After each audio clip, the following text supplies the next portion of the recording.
जैसा कि आप सभी जानते हैं, हमारे देश का जनसंख्या की दृष्टि से सबसे बड़ा प्रदेश है।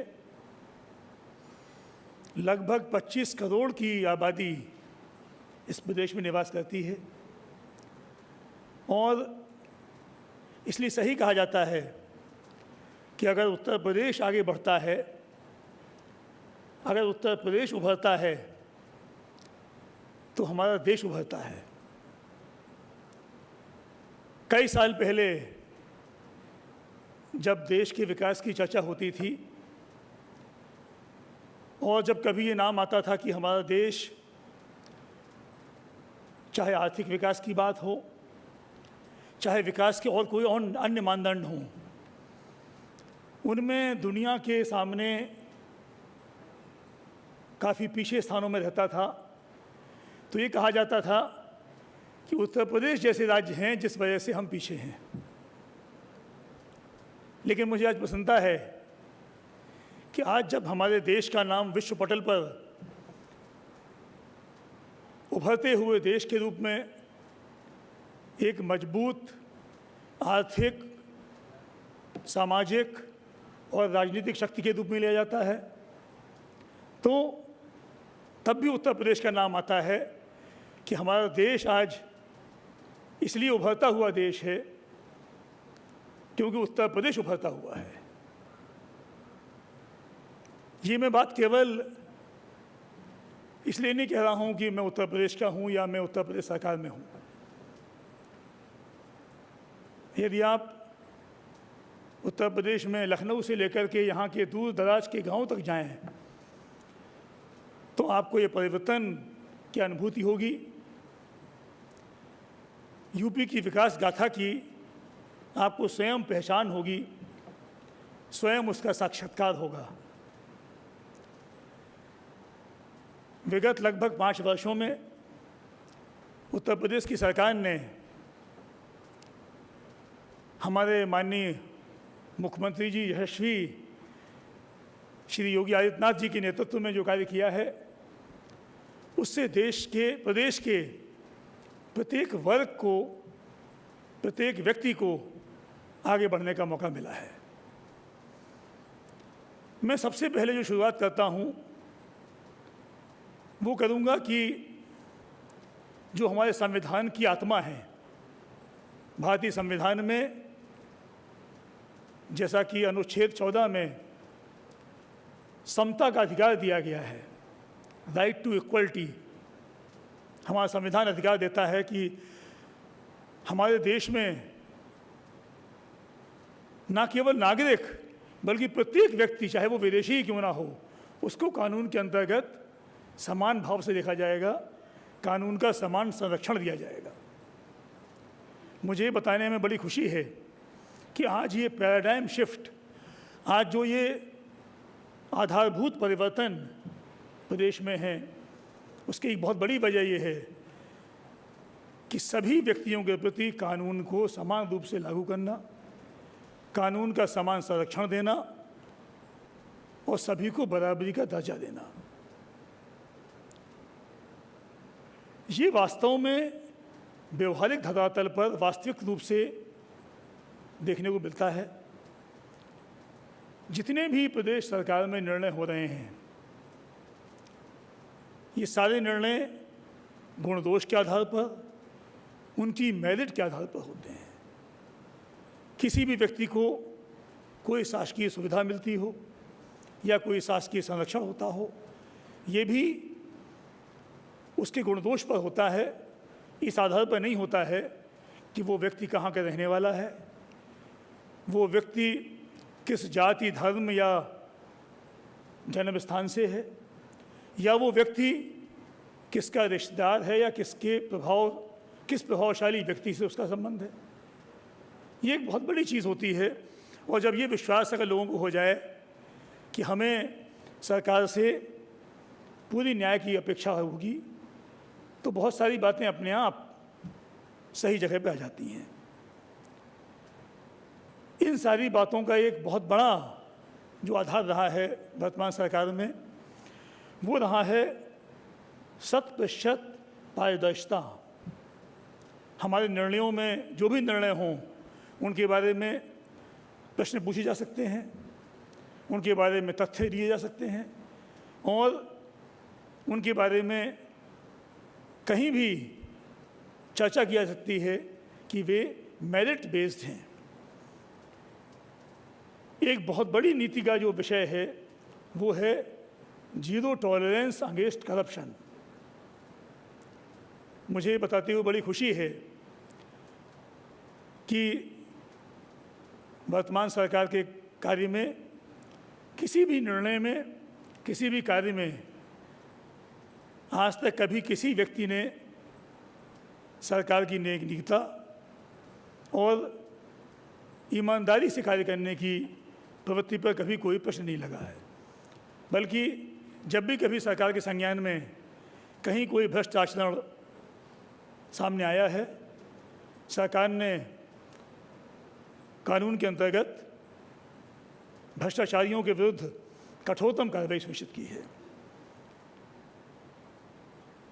माफिया और अपराध नियंत्रण ये सरकार की बहुत बड़ी प्राथमिकता रही है और इसी वजह से ये हमने सबने देखा कि किस तरह से सरकार ने माफियाओं को भगाया नहीं है बल्कि माफियाओं को क्रश किया है, उन्हें नेस्तनाबूद किया है।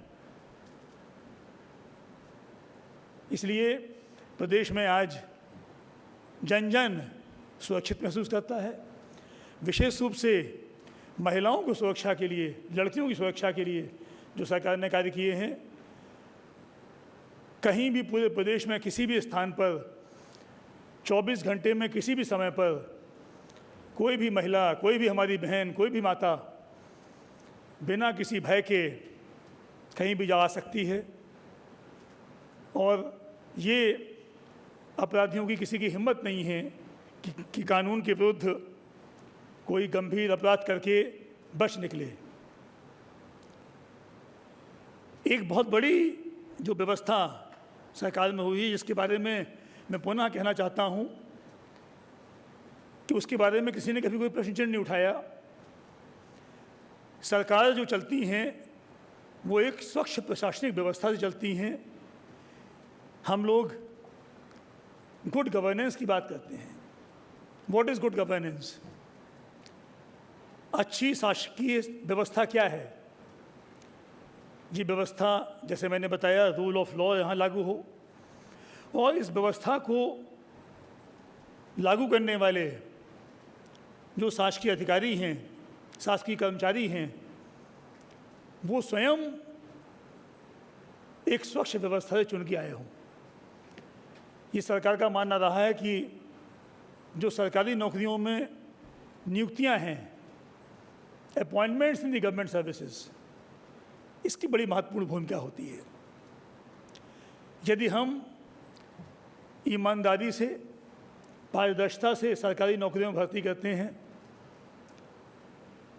तो पूरी व्यवस्था अपने आप उसे पारदर्शी और सक्षम, एफिशिएंट बनाने में मदद मिलती है।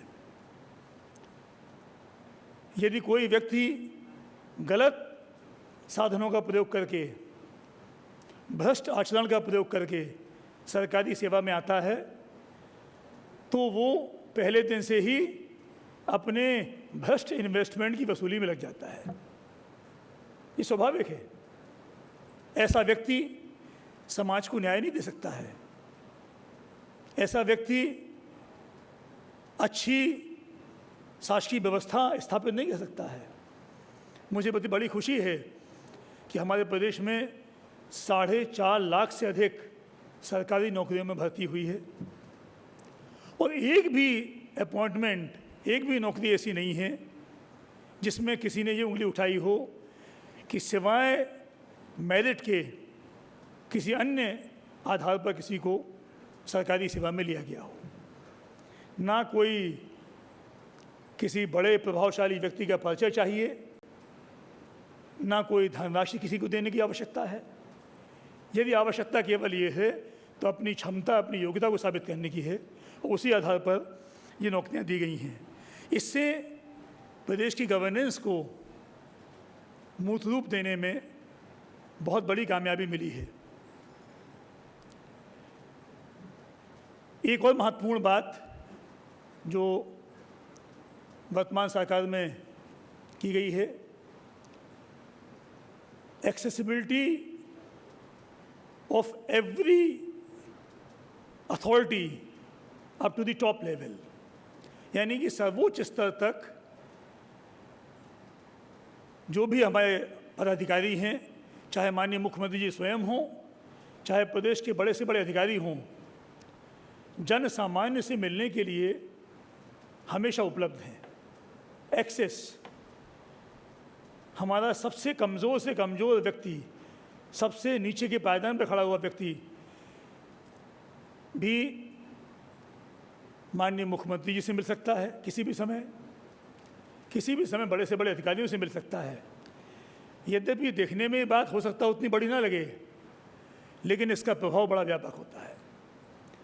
यदि व्यवस्था के मन में ये बात हो कि सारी बात, कोई छोटी से छोटी गलत बात प्रदेश के मुखिया तक तुरंत पहुंचाई जा सकती है, तो गलत काम करने वालों की हिम्मत ही टूट जाती है। उन्हें गलत काम को आगे बढ़ाए रखने में उनकी शक्ति ही नहीं होती है।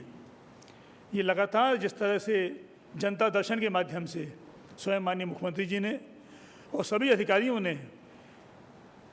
अधिकारियों को निर्देश हैं कि एक निश्चित समय, कम से कम 1 घंटे का समय प्रत्येक दिन जन सामान्य से मिलने के लिए रखा जाए, और जहाँ कहीं इस बात की छानबीन होती है, आकस्मिक रूप से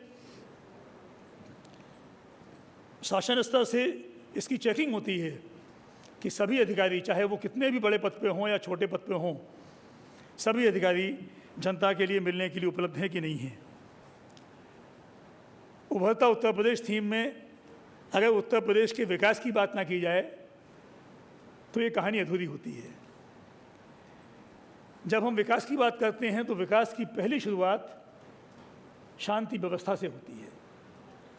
मुझे बताने में बड़ी प्रसन्नता है कि विगत 5 वर्षों में उत्तर प्रदेश में कहीं भी एक भी ना कोई दंगा हुआ है, ना कोई ऐसा बड़ा संगठित अपराध हुआ है,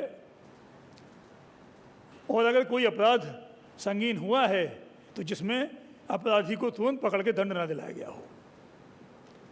मैं आंकड़े बहुत ज़्यादा नहीं देना चाहता हूं, लेकिन जो फास्ट ट्रैक कोर्ट्स हैं उनके माध्यम से बहुत सारे गंभीर मामलों में,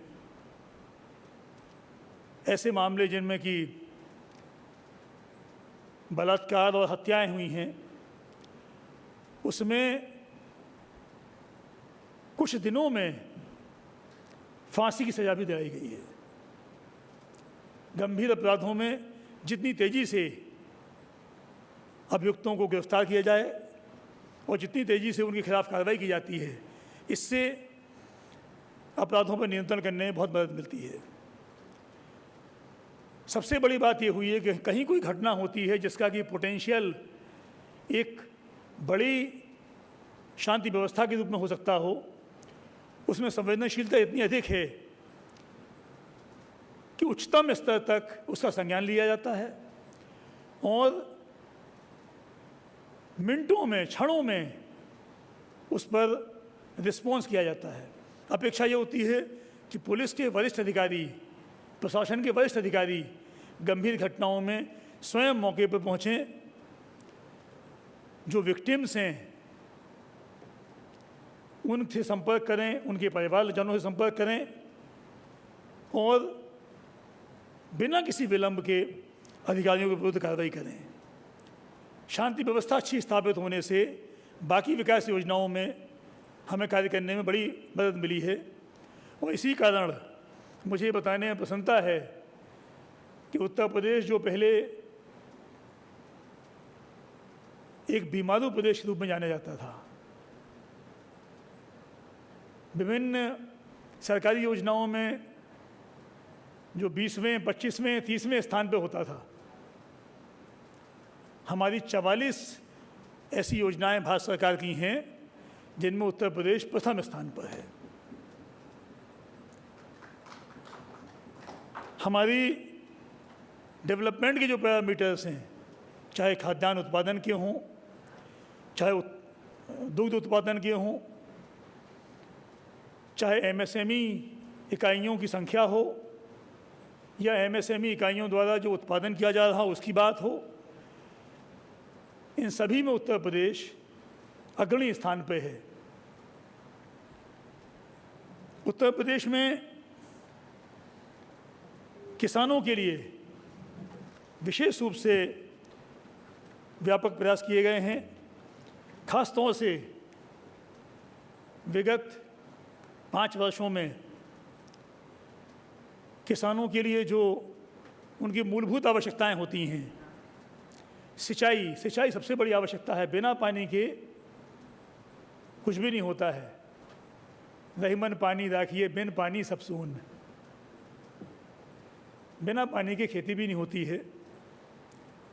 मुझे बताते हुए बड़ी प्रसन्नता है कि पिछले 5 सालों में प्रदेश में 22 लाख हेक्टेयर सिंचाई की नई क्षमता का सृजन किया गया है। इतना सृजन उसके पहले के 25 सालों में भी नहीं हुआ। ऐसी योजनाएं हैं जो पिछले 20 साल, 25 साल, 30 साल से लंबित थीं, लेकिन सरकार ने इस पर काम करके इन्हें पूरा किया। चाहे सरयू नहर परियोजना हो, चाहे वाण सागर परियोजना हो, चाहे अर्जुन परियोजना हो। बुंदेलखंड जैसे क्षेत्र में, बुंदेलखंड में, मैं स्वयं बुंदेलखंड का निवासी हूँ। मैंने स्वयं देखा है कि बुंदेलखंड की स्थिति क्या थी। बुंदेलखंड में पानी के अभाव में बड़ी संख्या में लोग पलायन करते थे। कभी दिल्ली जा रहे हैं, कभी मुंबई जा रहे हैं, कभी कहीं और जा रहे हैं। पीने के पानी तक के लिए मजबूर थे। मुझे बताते हुए बड़ी खुशी है कि अर्जुन परियोजना लागू होने के बाद पीने के पानी की तो समस्या दूर हो ही रही है, सिंचाई की समस्या भी बहुत बड़े पैमाने पे दूर हुई है। अब वहाँ पहले जहाँ एक फसल लेना मुश्किल होता था, वहाँ 2-2 फसलें किसान ले रहे हैं। अभी हाल ही में मुझे बताते हुए बड़ी खुशी है कि केंद्र सरकार ने केन बेतवा लिंक जैसी महत्वाकांक्षी योजना को भी अपनी स्वीकृति दी है। केन नदी को बेतवा नदी से जोड़ा जाएगा। पूरे बुंदेलखंड में पानी की वर्तमान में भी उपलब्धता बहुत अच्छी हुई है, लेकिन इसके बाद तो किसी भी जगह कहीं कोई कमी नहीं रहेगी। पानी के साथ साथ किसानों के लिए चाहे बीज की बात हो, चाहे खाद की बात हो, इसमें कहीं कोई कमी नहीं होने दी गई है। गन्ना किसानों के लिए जहां पहले हजारों लाखों करोड़ की धनराशि उनकी पेंडिंग रहती थी, अब आज की तारीख में 1.5 लाख करोड़ से अधिक की धनराशि का भुगतान किसानों को किया गया है। किसानों की आय को जो उनकी एमएसपी है, एमएसपी में पिछले 5 सालों में लगभग 2 गुनी तक वृद्धि की गई है और एमएसपी के आधार पर निरंतर किसानों की उपज को अच्छे मूल्य पे सरकार द्वारा खरीदा जा रहा है।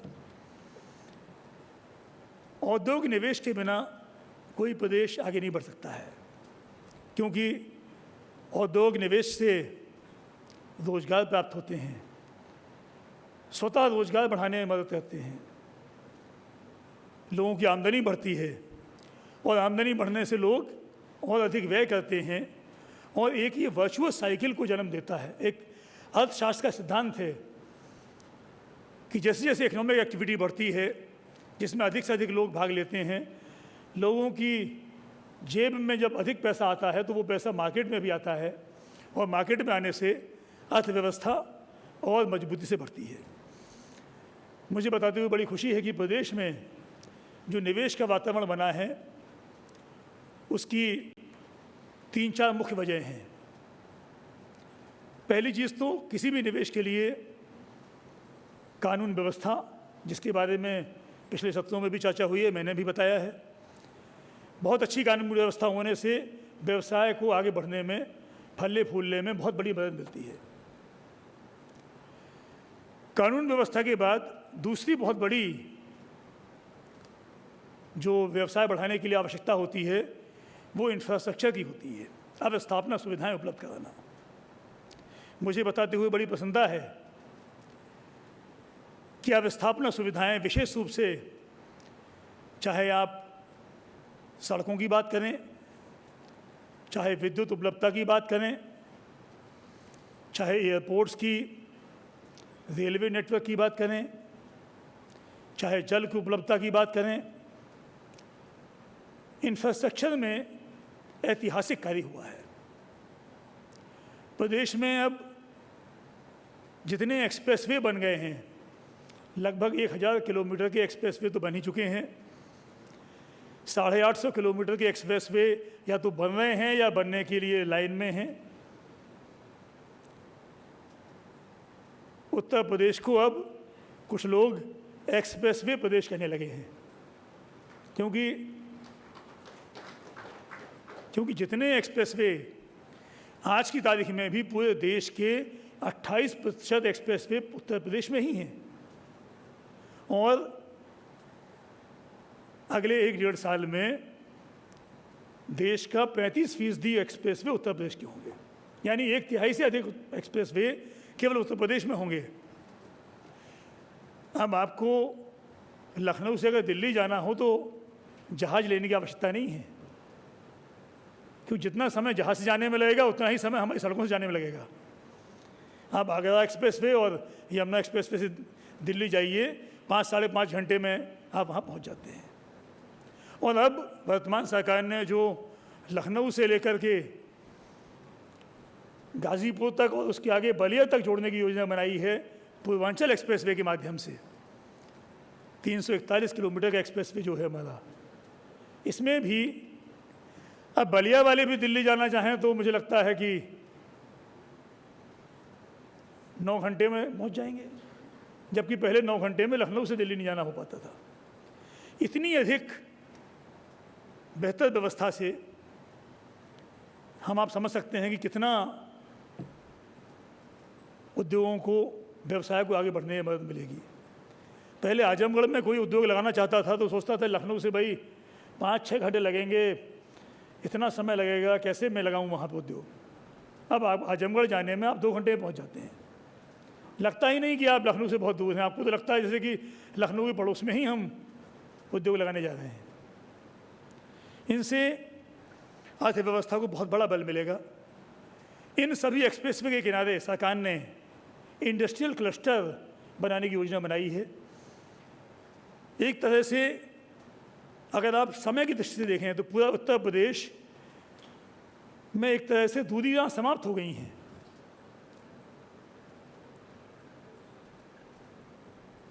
बिजली की उपलब्धता में उत्तर प्रदेश में इतनी हमने उत्पादन क्षमता पैदा कर ली है कि वर्ष 2026 तक तो जितनी बिजली की आवश्यकता है उतनी हम बहुत पहले बना चुके हैं।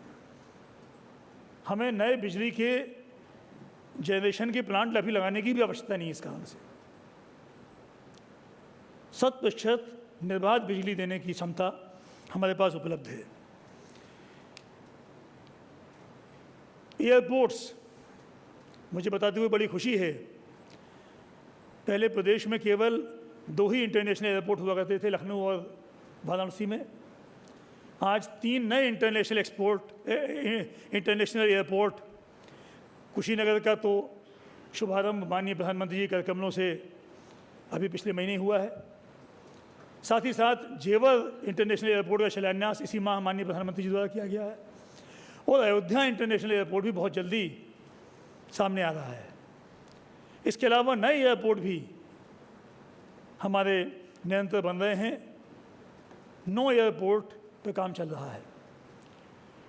इसी तरह से आधुनिक बस स्टेशन, आधुनिक रेलवे स्टेशन पे भी बड़ी मात्रा में काम चल रहा है। रेलवे में भी दिल्ली से मेरठ तक रैपिड रेल ट्रांसपोर्ट की स्थापना की जा रही है, जिसमें 45 से 50 मिनट में ही मेरठ दिल्ली से पहुंचना संभव हो पाएगा। दिल्ली से ही वाराणसी तक भी अत्यधिक तेज गति से चलने वाली रेलवे ट्रैक की स्थापना की जा रही है। ये सारे इंफ्रास्ट्रक्चर ऐसे हैं जो प्रदेश को उभरता हुआ तो बना ही रहे हैं। मुझे लगता है कि ये उभरता हुआ नहीं बल्कि उभर गया प्रदेश हो जाएगा, उभरा हुआ प्रदेश हो जाएगा। विगत लगभग 1.25 वर्षों में कोविड-19 से पूरा देश, पूरा विश्व ही उसका सामना कर रहा है। किसी प्रदेश में गवर्नेंस कैसे होती है, विपदाओं से कैसे लड़ा जाता है, ये भी एक प्रदेश के शासन की और प्रशासन की क्षमता की परख होती है, कसौटी होती है। कोविड-19 में जिस तरह से प्रदेश की हमारी इतनी बड़ी आबादी है और जितनी बड़ी संख्या में हमारे प्रदेश के लोग अन्य प्रदेशों में काम करते हैं, हमारे माइग्रेंट्स चाहे मुंबई हो, चाहे दिल्ली हो, चाहे प्रदेश के कई जगह पे काम करते हैं, बड़ी संख्या में, और उन स्थानों में जहां कोविड-19 काफ़ी व्यापक रूप से फैला था, वहाँ से बड़ी संख्या में लौट के हमारे यहाँ लोग आए। लेकिन जिस तरह की व्यवस्था सरकार द्वारा की गई, कोविड-19 के टेस्टिंग की व्यवस्था, इसकी ट्रैकिंग की व्यवस्था, इसके ट्रीटमेंट की व्यवस्था जिस तरह की गई, इसकी प्रशंसा केंद्र सरकार के साथ साथ विश्व में भी विश्व स्तरीय संस्थाओं जैसे WHO आदि ने भी की। ये दिखाता है कि प्रदेश में गवर्नेंस और प्रदेश की जो प्रशासनिक और प्रदेश की जो शासकीय व्यवस्था है वो कितनी मजबूत है। प्रदेश की जनसंख्या को देखते हुए हमने जिस तरह से कोविड-19 को नियंत्रण किया है, जिस तरह से न्यूनतम संख्या में लोग यहाँ पे प्रभावित हुए और कम से कम समय में, कम से कम क्षति में हमने प्रयास किया कि इसको नियंत्रण किया जाए, ये अपने आप में एक उपलब्धि है। इन्वेस्टमेंट की जब हम बात करते हैं या उद्योग गतिविधियों की बात करते हैं तो केवल बड़े उद्योग ही महत्वपूर्ण नहीं हैं। लघु उद्योग, कुटीर उद्योग और छोटे उद्योग उससे अधिक महत्वपूर्ण हैं, क्योंकि ये बहुत बड़ी संख्या में लोगों को रोज़गार देते हैं, लोगों की आमदनी में वृद्धि करते हैं। सरकार द्वारा एक बहुत ही लाभकारी, बहुत ही प्रोग्रेसिव स्कीम एक लाई गई, ODOP। उसके बारे में हो सकता है कि पिछले सत्र में चर्चा हुई हो। 1 डिस्ट्रिक्ट 1 प्रोडक्ट। सभी 75 जिलों में एक एक ऐसे उत्पाद का चयन किया गया जो वहाँ पर बहुत लोकप्रिय है, जिसको बनाने की ऐतिहासिक क्षमता, ऐतिहासिक कौशल हमारे लोगों के पास उपलब्ध है। ऐतिहासिक कौशल अवश्य उपलब्ध था, लेकिन आधुनिक तकनीक के अभाव में, मार्केटिंग के अभाव में, सही कच्चा माल, रॉ मटेरियल के अभाव में ये अपना पूरा पोटेंशियल का उपयोग नहीं कर पा रहे थे, पूरी क्षमता का उपयोग नहीं कर पा रहे थे। सरकार ने ODOP स्कीम को लगा करके सही कच्चा माल देने की व्यवस्था की। MSME इकाइयों को मुझे बताते हुए बड़ी प्रसन्नता है, पिछले 5 वर्षों में 2.5 लाख करोड़ रुपए की धनराशि ऋण के रूप में दिलाई गई है। इससे जो हमारे छोटे उद्यमी हैं उन्हें अपना उत्पादन बढ़ाने में मदद मिली है और उत्पादन बढ़ाने के साथ साथ उसकी गुणवत्ता को बढ़ाने में मदद मिली है। गुणवत्ता का मैं एक बहुत बड़ा पैमाना आपके सामने रखना चाहता हूँ। निर्यात की स्थिति 3 वर्षों में, पिछले 3 वर्षों में, 3 वर्ष पहले प्रदेश से लगभग 89,000 करोड़ रुपए का निर्यात होता था। इसमें 36% की बढ़ोतरी करके, और 36% बढ़ोतरी तब हुई है जब कोविड-19 के कारण पूरे विश्व में संकट था, विश्व की अर्थव्यवस्था चरमराई हुई थी, इंपोर्ट एक्सपोर्ट की गतिविधि काफ़ी हद तक बुरी तरह से प्रभावित हुई थी। इन विपरीत परिस्थितियों में भी 3 वर्षों में 36% की एक्सपोर्ट में वृद्धि करते हुए जो पिछले वर्ष एक्सपोर्ट हुआ वो 1,21,000 करोड़ का हुआ। ये आंकड़े ऐसे हैं जो प्रकाशित हैं। ये एक्सपोर्ट तभी मुमकिन हुआ होगा कि जब ग्राउंड लेवल से इन छोटी इकाइयों को बढ़ावा दिया गया है। अगर कहीं कोविड-19 की महामारी नहीं आई होती तो मुझे विश्वास है कि एक्सपोर्ट इससे भी दुगनी गति से आगे बढ़ता। और अब हमने इसलिए लक्ष्य तय किया है कि अगले 5 वर्षों में हमें अपने एक्सपोर्ट को आज की स्थिति से भी डबल करना है। हमें लोगों की आमदनी को भी डबल करना है। डिफेंस मैन्युफैक्चरिंग क्षेत्र के लिए डिफेंस इंडस्ट्रियल कॉरिडोर स्थापित किया गया है और जो हमारा बुंदेलखंड एक्सप्रेसवे है इसके अलॉन्ग इसको विशेष रूप से लगाया गया है। इसमें 6 नोड अलीगढ़, आगरा, झांसी, जालौन, कानपुर, लखनऊ, चित्रकूट ये नोड आए हैं और यहाँ पर बड़े संख्या में इन्वेस्टमेंट के अवसर मिले हैं। अभी हाल ही में लखनऊ नोड में ब्रह्मोस मिसाइल के स्थापित करने के लिए इन्वेस्टमेंट लगाया गया है। झांसी में भारत डायनामिक्स द्वारा बहुत सारी, अलीगढ़ में लगभग 1550 करोड़ का इन्वेस्टमेंट अभी आया है और लगातार इसमें बढ़ोतरी हो रही है। निवेश तभी आता है जब निवेशक को अपना निवेश करने में सहूलियतें दी जाएं, उनकी कोई कठिनाई ना हो। ईज़ ऑफ डूइंग बिजनेस, व्यवसाय करने में कितनी सुगमता हो, ये बड़ा महत्वपूर्ण होता है। मुझे बताते हुए बड़ी प्रसन्नता है कि 3 वर्ष पहले जहां उत्तर प्रदेश देश में 14वें नंबर पे था, आज हम पूरे देश में व्यवसाय की सुगमता की दृष्टि से द्वितीय स्थान पे हैं। लॉजिस्टिक्स जो व्यवसाय का एक बहुत बड़ा उसकी आधारशिला होती है, लॉजिस्टिक्स में हम 3 साल पहले 14वें नंबर पे थे। अभी 1 महीने पहले ही लॉजिस्टिक की नई इंडेक्स लीड्स द्वारा जारी की गई है। 7वीं पायदान की छलांग लगाते हुए उत्तर प्रदेश देश में 6वें स्थान पे आ गया है। इतनी बड़ी छलांग किसी प्रदेश ने नहीं लगाई जितनी बड़ी छलांग उत्तर प्रदेश ने लगाई है। इसके अलावा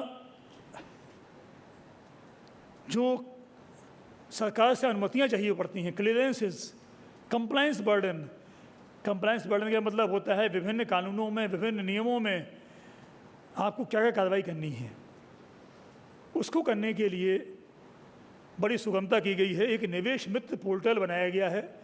अब आपको अपने निवेश में अनुमति लेने के लिए किसी सरकारी दफ्तर के चक्कर लगाने की आवश्यकता नहीं है।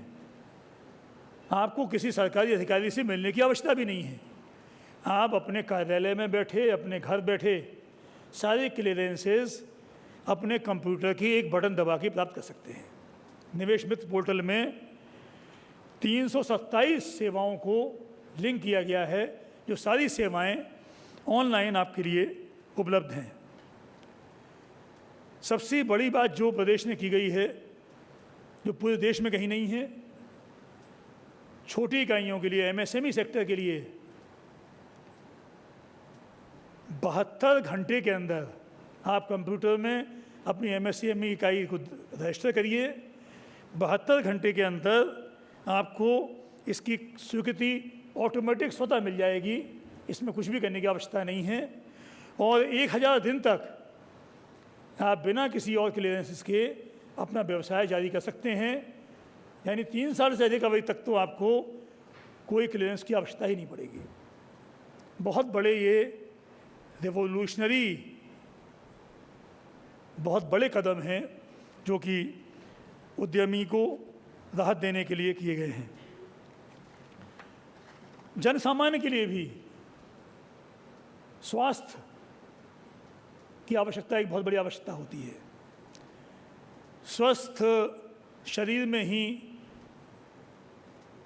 स्वस्थ मन हो सकता है और स्वस्थ मन ही आर्थिक गतिविधि को आगे बढ़ा सकता है। स्वास्थ्य को बढ़ाने के लिए एक तो स्वच्छता पे बहुत बड़ा विशाल काम किया गया है। पूरे प्रदेश में स्वच्छ भारत मिशन के अंतर्गत पूरे प्रदेश में कोई भी ऐसा घर नहीं है जहां उसका व्यक्तिगत शौचालय ना हो। 2,62,00,000 शौचालयों,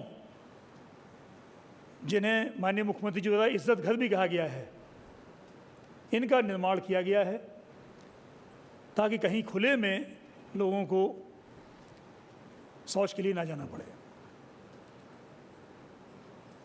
शुरू में इसकी महत्ता लोगों को समझ में नहीं आ रही थी, लेकिन अब जब ये स्वच्छ भारत मिशन का माननीय प्रधानमंत्री जी के नेतृत्व में, माननीय मुख्यमंत्री जी के नेतृत्व में जब ये कार्य हुआ है, तो इसका परिणाम सामने है। हमारे प्रदेश के 38 जनपदों में गंभीर मस्तिष्क ज्वर, जैपनीज इंसेफेलाइटिस, AES और बहुत गंभीर बीमारियों से हजारों लोगों की मृत्यु होती थी और कई हजार लोग, लाखों लोग इससे प्रभावित होते थे। इसमें स्वच्छता के कारण और स्वास्थ्य व्यवस्था के कारण इनमें अप्रत्याशित कमी हुई है। इसके आंकड़े मैं नहीं देना चाहता हूं समय की कमी के कारण, लेकिन ये आंकड़े पब्लिक डोमेन में उपलब्ध हैं, आप सभी इसको देख सकते हैं। अभी हाल ही में माननीय मुख्यमंत्री जी द्वारा प्रदेश में 5,000 नए सब सेंटर्स लॉन्च किए गए हैं। एक एक सब सेंटर 6 से 7 गाँवों को कैटर करता है और इससे लोगों को अपने घर के नज़दीक ही बेहतर चिकित्सा व्यवस्था प्राप्त हो सकेगी, ऐसा मेरा विश्वास है। पेयजल भी इसकी भूमिका स्वास्थ्य के लिए बहुत महत्वपूर्ण होती है। पूरे प्रदेश में पेयजल के लिए बहुत व्यापक हर घर जल का मिशन लागू किया गया है। बुंदेलखंड और विंध्य में ये योजना पहले से ही सभी जगह कर दी गई है और इस योजना में 2024 तक 3 करोड़ से भी अधिक लोगों के घरों में स्वच्छ पानी के कनेक्शंस दिए जाएंगे। पिछले 1 वर्ष के कार्य में ही हमने 36 लाख से अधिक कनेक्शंस दे दिए हैं।